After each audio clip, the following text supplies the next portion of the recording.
আসসালামু আলাইকুম ওয়া রাহমাতুল্লাহি ওয়া বারাকাতুহু। আজকে যে বিষয় নিয়ে আলোচনা করব সেই বিষয়টি হচ্ছে আমরা কেন ধ্বংস হব এবং কখন ধ্বংস হব। হাদিসে পাকের মধ্যে এসেছে, সাহাবাগণ হুজুর সাল্লাল্লাহু আলাইহি ওয়াসাল্লামকে জিজ্ঞাসা করিলেন, আমাদের মধ্যে নেককার ও পরহেজগার ব্যক্তি থাকা সত্ত্বেও কি আমরা ধ্বংস হতে পারি? সাহাবাগণ হুজুর সাল্লাল্লাহু আলাইহি ওয়াসাল্লামকে জিজ্ঞাসা করিলেন, আমাদের মধ্যে নেককার ও পরহেজগার ব্যক্তি থাকা সত্ত্বেও কি আমরা ধ্বংস হতে পারি?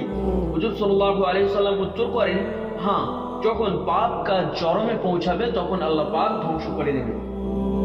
কখন ধ্বংস করে দেবে?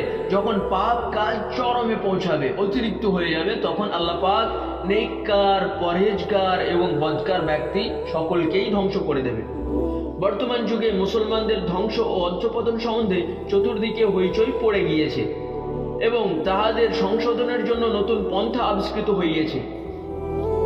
কিন্তু নতুন বা পুরাতন শিক্ষায় শিক্ষিত কেউ একথা চিন্তা করিতেছে না যে প্রকৃত চিকিৎসক দয়ার নবী সাল্লাল্লাহু আলাইহি ওয়াসাল্লাম কি রোগ সাব্যস্ত করিয়াছেন ও উহার কি চিকিৎসা বলিয়া দিয়াছেন এবং তার উপর কতটুকু আমল করা হচ্ছে, ইহা অপেক্ষা জুলুম আর কি হতে পারে।